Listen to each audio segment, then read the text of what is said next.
Hello friends, knowledge मंडली में आप सभी का स्वागत है। आपकी तैयारी को लगातार और अनवरत जारी रखते हुए school safety and security guidelines 2021 पर आधारित क्वेश्चन सीरीज राजा भरतरी सीरीज हम करने वाले हैं। राजा भरतरी सीरीज में स्कूलों में बच्चों के सुरक्षा नियम क्या है, उन पर आधारित क्वेश्चंस है वो लाए जा रहे हैं। साथियों, नॉलेज मंडली ने आपके सिलेबस को चारों ओर से घेरने के लिए बवंडर प्लान बनाया हुआ है, जिसमें सर्विस रूल्स है, इसके साथ में एकेडमिक पार्ट और पेपर का जनरल पार्ट भी करवाया जा रहा है। अगर आपने बवंडर प्लान के वीडियो नहीं देखे तो जरूर देखिए, क्योंकि नॉलेज मंडली ने इस तरीके से प्लान बनाया हुआ है कि आपके सिलेबस का कोई भी पार्ट है वो छूटने वाला नहीं है। तो चलिए साथियों, शुरू करते हैं। School safety and security guidelines 2021 पर आधारित राजा भरतरी श्रृंखला 5 का पहला क्वेश्चन देख लेते हैं। 81, what should be included as one of the major components in the school development plan. विद्यालय विकास योजना में प्रमुख घटकों में से एक के रूप में क्या शामिल किया जाना चाहिए, यानी कि एसडीपी में कौन सा घटक होना जरूरी हो जाएगा। ऑप्शन हमारे हो जाएंगे school curriculum, school facilities, school safety and security plan, और डी ऑप्शन हो जाएगा स्कूल इवेंट्स। विद्यालय विकास योजना में प्रमुख घटकों में से एक के रूप में क्या शामिल किया जाना चाहिए, कौन सा कंपोनेंट है, वो बहुत ही इंपॉर्टेंट हो जाएगा। स्कूल डेवलपमेंट प्लान यानी कि एसडीपी में कौन सा एक है वो शामिल करना आवश्यक हो जाएगा। सही उत्तर हमारा हो जाएगा सी हो जाएगा, school safety and security plan. बच्चों को विद्यालय में सुरक्षा और संरक्षा देने के लिए उसको शामिल करना होगा। स्कूल सेफ्टी सिक्योरिटी प्लान है वो शामिल करना होगा। किस में शामिल करना होगा? एसडीपी में शामिल करना होगा। सही उत्तर हमारा हो जाएगा सी हो जाएगा, school safety and security plan. Move to question number 82। Who should a parent guardian approach if there is non-compliance of safety and security requirements in the school? यदि स्कूल में सुरक्षा और संरक्षा आवश्यकताओं का अनुपालन न हो तो माता पिता या अभिभावक को किससे संपर्क करना चाहिए? ऑप्शन हमारे हो जाएंगे block education officer BEO, district education officer DEO, district collector DC और डिस्ट्रिक्ट मजिस्ट्रेट डीएम, और डी ऑप्शन हो जाएगा स्टेट और यूटी स्कूल एजुकेशन डिपार्टमेंट। यदि स्कूल में सुरक्षा और संरक्षा आवश्यकताओं का अनुपालन ना हो तो माता पिता या अभिभावक को किससे संपर्क करना चाहिए, कहां पर वो अपनी शिकायत दर्ज कर सकता है? सही उत्तर हमारा हो जाएगा ए हो जाएगा, ब्लॉक एजुकेशन ऑफिसर। विद्यालय लेवल पर अगर बच्चों की सुरक्षा और संरक्षा से संबंधित शिकायतें नहीं सुनी जाती हैं, उनकी बातों को गौर नहीं किया जाता है, तो माता पिता या अभिभावक है वो किससे संपर्क कर सकते हैं, कहाँ अपने ग्रीवेंसेज है दे सकते हैं? सही उत्तर हमारा हो जाएगा ए हो जाएगा, ब्लॉक एजुकेशन ऑफिसर यानी कि बीईओ के पास में जा सकते हैं। अगला सवाल देख लेते हैं 83। What should a parent guardian do if their grievances are not addressed at the BEO level. यदि माता पिता या अभिभावक की शिकायतों का समाधान बीईओ स्तर पर नहीं किया जाता है तो उन्हें क्या करना चाहिए?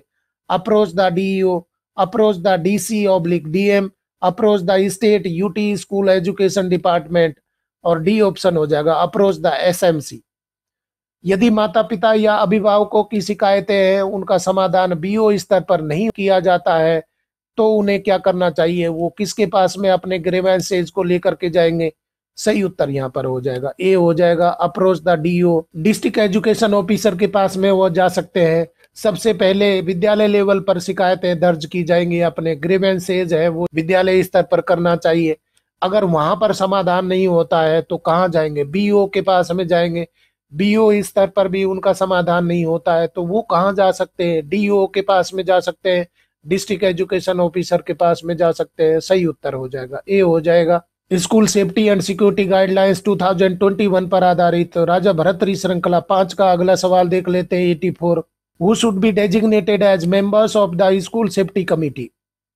विद्यालय सुरक्षा समिति के सदस्य के रूप में किसे नामित किया जाना चाहिए? Principal oblique teachers, parents, students representatives, और डी ऑप्शन हो जाएगा ऑल ऑफ दी अबव।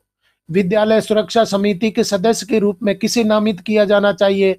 यहाँ पर स्कूल सेफ्टी कमेटी बनेगी तो उसमें कौन कौन लोग शामिल हो जाएंगे? सही उत्तर हमारा हो जाएगा डी हो जाएगा, ऑल ऑफ दी अबव।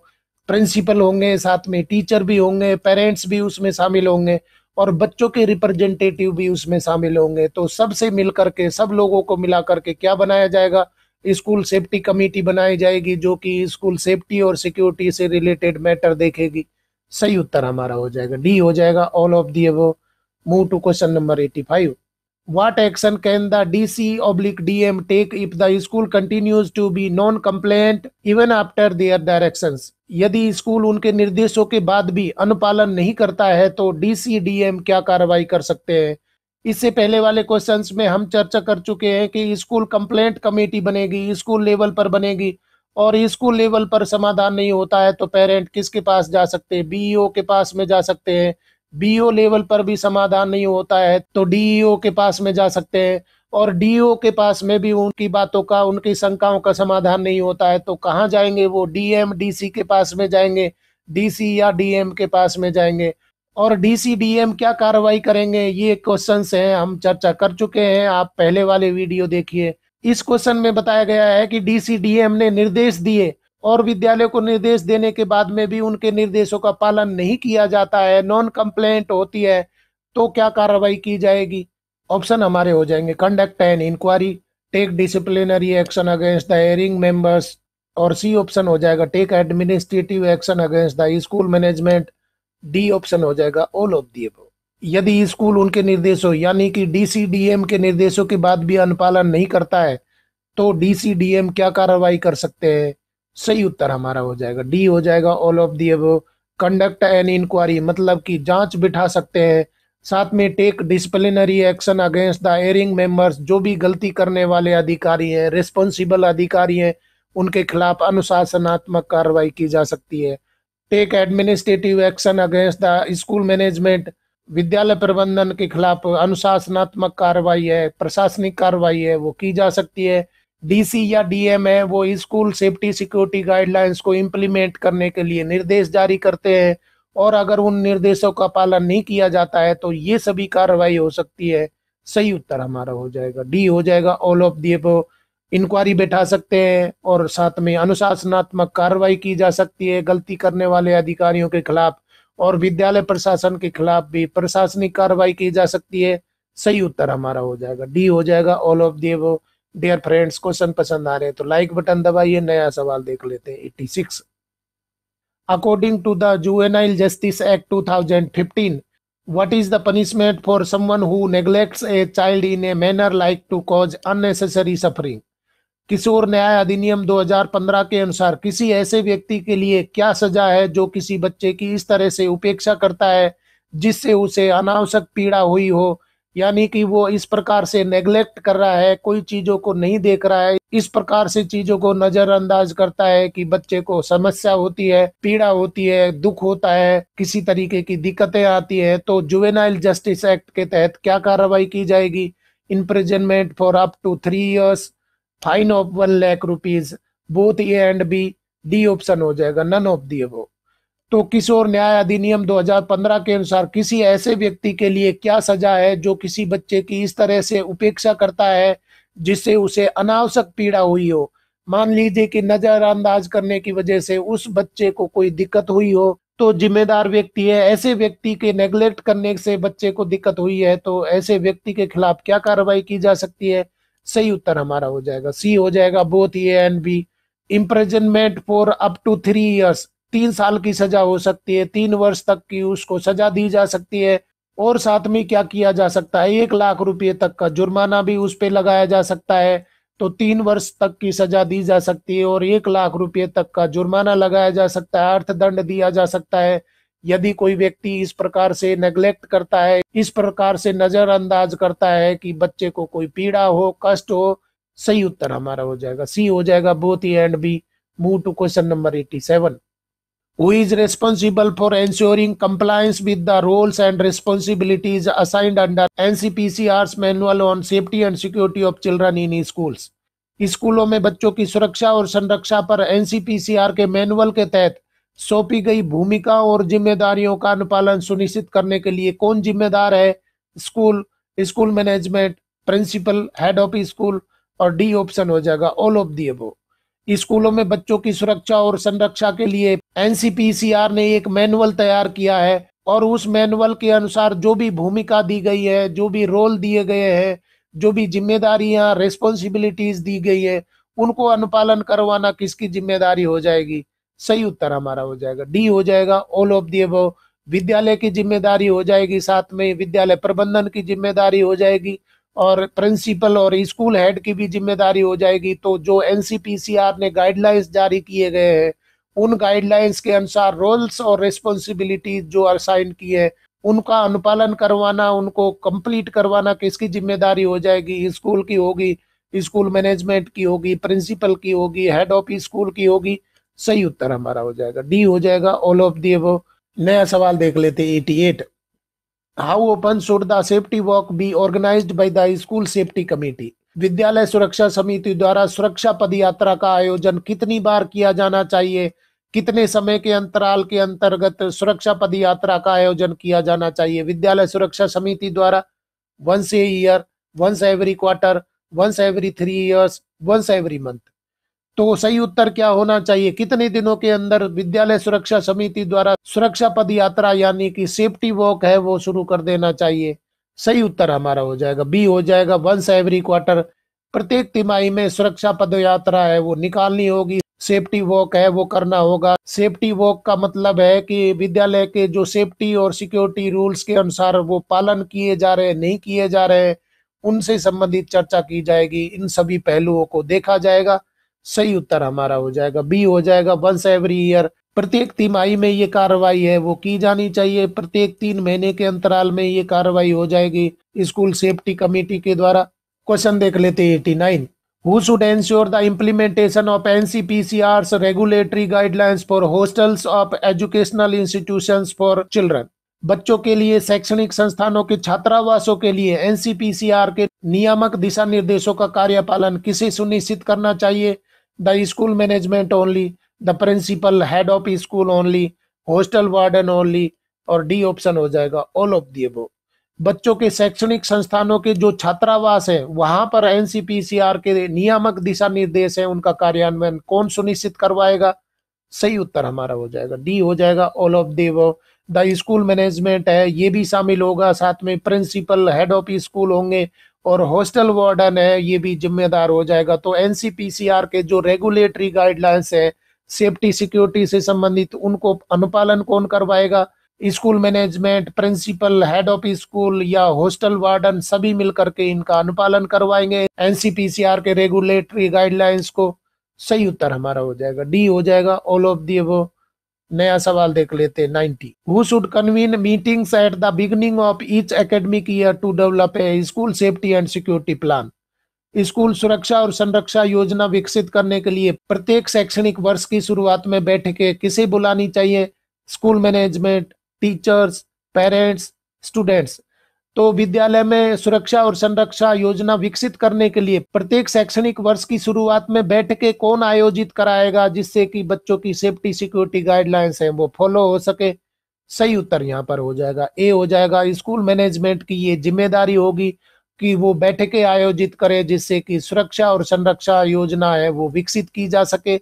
सही उत्तर हमारा हो जाएगा ए हो जाएगा, स्कूल मैनेजमेंट। साथियों, नॉलेज मंडली ने आपके सिलेबस को चारों ओर से घेरने के लिए बवंडर प्लान बनाया हुआ है जिसमें सर्विस रूल्स है, एकेडमिक पार्ट और पेपर का जनरल पार्ट भी करवाया जा रहा है। यानी कि आपके सिलेबस का प्रत्येक पार्ट है बवंडर प्लान में शामिल किया जा रहा है। आप कमेंट करके बताइए कोई पार्ट आपके सिलेबस का छूट रहा है तो आप कमेंट करके बता दीजिए, मैं उसको लेकर के आऊंगा, आपके लिए अवेलेबल करवा दूंगा। साथियों, क्वेश्चंस कैसे बनाए जाएं आप ये भी कमेंट करके बताइए। आपके कमेंट है हमारे लिए गाइडिंग लाइट का काम करते हैं, आप कमेंट जरूर करिए। और क्वेश्चन पसंद आ रहे हैं तो अपने मित्रों को भी जरूर बताइए। नया सवाल देख लेते 91। How often should meetings be conducted to review the implementation of the school safety and security plan? स्कूल सुरक्षा और संरक्षा योजना के कार्यान्वयन की समीक्षा के लिए कितनी बार बैठकें आयोजित की जानी चाहिए? Once a month, once a year, once a quarter, once a week. School safety committee के द्वारा स्कूल सेफ्टी और सिक्योरिटी प्लान को इम्प्लीमेंट करने के लिए कितने दिनों के अंदर मीटिंग हो जानी चाहिए? सही उत्तर हमारा हो जाएगा सी हो जाएगा, वंस ए क्वार्टर। प्रत्येक तिमाही में एक मीटिंग है वो संपन्न होनी चाहिए जिससे कि स्कूल सेफ्टी और सिक्योरिटी प्लान है वो लागू किया जा सकता है। सही उत्तर हमारा हो जाएगा सी, वंस ए क्वार्टर। क्वेश्चन देख लेते हैं 92। With whom should the safety and security components of the school development plan be shared for their feedback suggestions? School विकास योजना के सुरक्षा और संरक्षा घटकों को उनके फीडबैक या सुझावों के लिए किसके साथ साझा किया जाना चाहिए? SMC members, PTA, PTM, students representatives, और डी ऑप्शन हो जाएगा ऑल ऑफ दी अबव। सही उत्तर हमारा हो जाएगा D, all of the above. School विकास योजना के सुरक्षा और संरक्षा घटकों को उनके फीडबैक या सुझावों के लिए किसके साथ साझा किया जाना चाहिए? स्कूल सेफ्टी सिक्योरिटी कंपोनेंट को स्कूल डेवलपमेंट प्लान में शामिल किया गया है, एसडीपी में शामिल किया गया है। तो सुरक्षा संरक्षा के घटकों को उनके फीडबैक के लिए किससे साझा करना चाहिए? सही उत्तर हमारा हो जाएगा डी, हो जाएगा एसएमसी मेंबर के साथ में साझा करना चाहिए, पीटीए या पीटीएम के साथ में भी साझा करना चाहिए, और स्टूडेंट्स रिप्रेजेंटेटिव्स हैं उनके साथ में भी साझा किया जाना चाहिए, जिससे कि अगर कोई चेंज करना हो या कोई बदलाव करना हो, कोई चीज पर चर्चा करनी हो, तो वो फीडबैक वो दे सके। सभी के साथ में साझा किया जाना चाहिए। School safety and security guidelines 2021 पर आधारित क्वेश्चन सीरीज राजा भरतरी सीरीज पार्ट 5 का अगला सवाल देख लेते हैं 93। Where should the minutes, decisions of the school safety and security planning meetings be recorded and made available? School सुरक्षा और संरक्षा योजना बैठकों के कार्यव्रत या निर्णयों को कहाँ दर्ज और उपलब्ध कराया जाना चाहिए? Staff room, school library, school website and notice board, और डी ऑप्शन हो जाएगा स्कूल कैफेटेरिया। स्कूल सुरक्षा और संरक्षा योजना बैठकों के कार्याव्रत यानी कि मिनट्स और डिसीजन है, निर्णयों को कहाँ दर्ज किया जाना चाहिए और कहां पर उनको अवेलेबल करवाना चाहिए, जिससे कि कोई भी आदमी है उन मिनट्स को, डिसीजन को देख सके। सही उत्तर हमारा हो जाएगा सी, हो जाएगा school website and notice board. विद्यालय की वेबसाइट है, वहां पर अवेलेबल करवाना चाहिए मिनट्स को, साथ में डिसीजंस को भी, और नोटिस बोर्ड पे भी लगाना चाहिए, जिससे कि कोई भी व्यक्ति है उन सेफ्टी सिक्योरिटी प्लानिंग्स को देख सके, समझ सके। सही उत्तर हमारा हो जाएगा सी, हो जाएगा school website and notice board. नया सवाल देख लेते हैं 94। In what time will the school oblique school management arrange for a thorough inspection of the school? विद्यालय या विद्यालय प्रबंधन कितने समय में विद्यालय के गहन निरीक्षण की व्यवस्था करेगा? विद्यालय में बच्चों के सुरक्षा और संरक्षा से संबंधित विद्यालय के गहन निरीक्षण की व्यवस्था कितने दिनों के अंतराल में विद्यालय या विद्यालय प्रबंधन है उसको करनी चाहिए? Once a month, once a quarter, once a year, once a week. तो विद्यालय या विद्यालय प्रबंधन कितने समय में विद्यालय के गहन निरीक्षण की व्यवस्था करेगा? सेफ्टी सिक्योरिटी गाइडलाइंस फॉलो हो रही है या नहीं हो रही है, इनसे संबंधित निरीक्षण करवाएगा। सही उत्तर हमारा हो जाएगा बी, हो जाएगा वंस ए क्वार्टर, यानी कि प्रत्येक तिमाही में ये निरीक्षण है वो करवाया जाएगा। विद्यालय प्रबंधन या विद्यालय के द्वारा प्रत्येक तिमाही में ये निरीक्षण करवाना चाहिए, सेफ्टी गाइडलाइंस है वो फॉलो हो रही है नहीं हो रही है इसकी जानकारी ली जा सके, तो गहन निरीक्षण है वो करवाया जाएगा, ये व्यवस्था की जानी चाहिए विद्यालय या विद्यालय प्रबंधन के द्वारा। सही उत्तर हमारा हो जाएगा बी, हो जाएगा वंस ए क्वार्टर। क्वेश्चन देख लेते 95। How should learning about safety be integrated for students? छात्रों के लिए सुरक्षा के बारे में सीखना कैसे एकीकृत किया जाना चाहिए? मतलब कि सुरक्षा गाइडलाइंस है उनको सिखाने के लिए आप क्या उपाय करेंगे? ऑप्शन देख लेते हैं। As a weekly exercise, as a monthly activity, as an annual learning and awareness exercise, और डी ऑप्शन हो जाएगा एज ए डेली रूटीन। छात्रों के लिए सुरक्षा के बारे में मतलब कि उनको सेफ्टी सिक्योरिटी से संबंधित सीख कैसे मिलेगी, आप कैसे उनको लर्निंग करवाएंगे और उनके सीखने को आप कैसे इंटीग्रेट करेंगे, उनकी पढ़ाई से या स्कूलिंग से कैसे इंटीग्रेट करेंगे? सही उत्तर हमारा हो जाएगा सी, हो जाएगा as an annual learning and awareness exercise. Dear friends, school safety and security guidelines के क्वेश्चंस आपको पसंद आ रहे हैं तो अपने मित्रों को जरूर बताइए। नया सवाल देख लेते 96। Who should undergo in-service training on roles and responsibilities on child safety and security in schools? स्कूलों में बाल सुरक्षा और संरक्षा पर भूमिका और जिम्मेदारियों पर सेवाकालीन प्रशिक्षण किसे लेना चाहिए? Students, parents, teachers, school management. तो विद्यालयों में सुरक्षा और संरक्षा से संबंधित जो रोल्स होते हैं, रिस्पॉन्सिबिलिटीज होती है, उनको सीखने के लिए किसे ट्रेनिंग देनी होगी? सही उत्तर हमारा हो जाएगा सी, हो जाएगा टीचर्स। विद्यालय में टीचर है वो वर्किंग हैंड होते हैं, वास्तव में कार्य उनके द्वारा संपन्न करवाया जाता है, तो उनको बाल सुरक्षा और संरक्षा से संबंधित भूमिकाओं और जिम्मेदारियों का प्रशिक्षण है वो सेवाकालीन अवधि में दिया जाएगा। सही उत्तर हमारा हो जाएगा सी, हो जाएगा टीचर्स। क्वेश्चन देख लेते 97।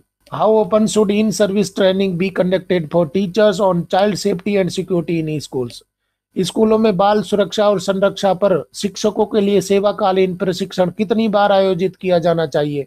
Once every 3 years, once every 5 years, once every 2 years, once every year। तो स्कूलों में बाल सुरक्षा और संरक्षा पर शिक्षकों के जो सेवाकालीन प्रशिक्षण है वो कितने बार आयोजित किए जाने चाहिए? सही उत्तर हमारा हो जाएगा ए, हो जाएगा वंस एवरी 3 इयर्स, मतलब प्रत्येक 3 साल में उनको बाल सुरक्षा और संरक्षा से संबंधित ट्रेनिंग दी जानी चाहिए, इन सर्विस ट्रेनिंग है वो कंडक्ट करवानी चाहिए। सही उत्तर हमारा हो जाएगा ए, हो जाएगा वंस एवरी 3 इयर्स। नया सवाल देख लेते 98। With whose collaboration will the school provide training to the new staff? School किसके सहयोग से नए स्टाफ को प्रशिक्षण देगा? इससे पहले वाले क्वेश्चंस में हम देख चुके हैं कि टीचर्स को ट्रेनिंग दी जाएगी, टीचर्स को ट्रेंड किया जाएगा स्कूल सेफ्टी सिक्योरिटी से संबंधित, और ये ट्रेनिंग है प्रत्येक 3 साल में एक बार दी जाएगी। बाल सुरक्षा और संरक्षण से संबंधित प्रत्येक 3 साल में ट्रेनिंग है वो दी जाएगी, इन सर्विस ट्रेनिंग दी जाएगी। अब यहाँ पर चर्चा की गई है कि ये ट्रेनिंग है वो किसके कोलैबोरेशन से दी जाएगी, किसके सहयोग से ये प्रशिक्षण है वो संपन्न करवाया जाएगा, इन सर्विस कोर्स करवाया जाएगा नए स्टाफ को, या इन सर्विस प्रशिक्षण है वो किसके सहयोग से दिया जाएगा? ऑप्शन हमारे हो जाएंगे collaboration with DIETs, NCPCRs, empanelled agencies, organisations, और सी ऑप्शन हो जाएगा एनसीईआरटी, डी ऑप्शन हो जाएगा A and B only. School किसके सहयोग से नए स्टाफ को प्रशिक्षण देगा? सही उत्तर हमारा हो जाएगा डी, हो जाएगा A and B only. Collaboration with DIETs, DIET के सहयोग से जो नए भर्ती हुए हैं नए रिक्रूटी टीचर है उनको प्रशिक्षण दिया जाएगा, और साथ में एनसीपीसीआरस के एनपेनल्ड एजेंसीज है ऑर्गेनाइजेशन उनके द्वारा प्रशिक्षण दिया जाएगा जो न्यू कमर होते हैं उनके लिए। इसके साथ में इन सर्विस कोर्स है वो भी डाइट और एनसीपीसीआर के एनपेनल्ड एजेंसी है ऑर्गेनाइजेशन है उसके द्वारा कोर्स कंप्लीट करवाया जाएगा, ट्रेनिंग दी जाएगी। सही उत्तर हमारा हो जाएगा डी, हो जाएगा A and B only. Question देख लेते हैं 99। Who should a parent oblique guardian take up the matter with if the issues are not addressed by the DEO? यदि डीईओ द्वारा मुद्दों का समाधान नहीं किया जाता है तो माता पिता या अभिभावक को मामला किसके पास उठाना चाहिए? Block education officer, district education officer, district collector DC, और district magistrate DM, state UT school education department. यदि डीईओ द्वारा मुद्दों का समाधान नहीं किया जाता है तो माता पिता अभिभावक को मामला किसके पास में उठाना चाहिए, कहाँ जाना चाहिए? सही उत्तर हमारा हो जाएगा सी, हो जाएगा डिस्ट्रिक्ट कलेक्टर डीसी या डिस्ट्रिक्ट मजिस्ट्रेट डीएम के पास में जाना चाहिए। बिल्कुल पोर्टफोलियो है, सीक्वेंस है वो बता दिया गया। सबसे पहले वो स्कूल हेड है या मैनेजमेंट के पास में जाएंगे, वहां समाधान नहीं होता है तो बीओ के पास में जाएंगे, बीओ के बाद में डीओ के पास में जाएंगे, और डीओ लेवल पर भी उनके शंकाओं का समाधान नहीं होता है तो डीसी के पास में या डीएम के पास में जाना होगा। सही उत्तर हमारा हो जाएगा सी, हो जाएगा डीसी और डीएम। और साथियों देख लेते हैं स्कूल सेफ्टी सिक्योरिटी गाइडलाइंस 2021 पर आधारित राजा भरतरी श्रृंखला 5 का अंतिम question 100। When should orientation be conducted in case of new guidelines, laws, policies? नए दिशा निर्देशों या कानूनों या नीतियों के मामले में अभिविन्यास कब आयोजित किया जाना चाहिए? यानी कि ओरिएंटेशन कोर्स है वो कब करवाया जाना चाहिए? अगर नया दिशा निर्देश आता है, कोई नया कानून आता है, कोई नई पॉलिसी बनती है स्कूल सेफ्टी सिक्योरिटी से रिलेटेड, तो कितने दिनों के अंतराल में ओरिएंटेशन है वो कंडक्ट करवाना होगा? Once every 3 years, immediately, once every 5 years, once every 2 years. नए दिशा निर्देशों या कानूनों या नीतियों के मामले में अभिविन्यास कितने दिनों में आयोजित किया जाना चाहिए? सही उत्तर हमारा हो जाएगा बी, हो जाएगा इमीडिएटली। जब भी नए दिशा निर्देश आते हैं, नया कोई कानून आता है, नई कोई पॉलिसी नीति बनती है तो तुरंत ओरिएंटेशन करवाना होगा। किससे संबंधित? स्कूल सेफ्टी सिक्योरिटी से रिलेटेड कोई नया कानून आता है, कोई नीति बनती है, दिशा निर्देश आते हैं, प्रत्येक स्टॉक होल्डर को अभिविन्यास करवाया जाएगा, संबंधित को जानकारी दी जाएगी, तुरंत ही ओरिएंटेशन कोर्स करवाया जाएगा नए चीजों का। इस तरीके से friends school safety and security guidelines 2021 पर आधारित राजा भरतरी श्रृंखला 5th के अंतिम क्वेश्चन तक हम पहुंच गए हैं। अभी तक हमने 100 क्वेश्चंस हैं वो कंप्लीट कर लिए हैं। ये क्वेश्चंस है बच्चों को स्कूल में किस प्रकार से सेफ्टी दी जा सकती है, सेफ्टी सिक्योरिटी गाइडलाइंस है 2021 में आए थे उन पर आधारित है। इस प्रकार के क्वेश्चन है आपकी परीक्षाओं में पूछे जाएंगे, जैसे कि DCAC, principal, vice principal, SO, ASO, UDC, PGT, TGT, PRT, warden in EMRS, NVS, KVS, NCT, UPSC और SSC and other departmental examinations. साथियों, नॉलेज मंडली ने आपके सिलेबस को चारों ओर से घेरने के लिए बवंडर प्लान बनाया हुआ है, जिसमें सर्विस रूल्स है, एकेडमिक पार्ट और पेपर का जनरल पार्ट भी करवाया जा रहा है। मतलब कि आपका सिलेबस का कोई भी पार्ट है वो छूटने वाला नहीं है। ये सभी क्वेश्चन है आपकी आगामी परीक्षाओं के लिए बहुत ही कारगर होने वाले हैं। आज के क्वेश्चन पसंद आए हैं तो लाइक शेयर करें और चैनल को सब्सक्राइब करना तो बहुत ही जरूरी है, क्योंकि नॉलेज मंडली is the right choice. Thank you very much.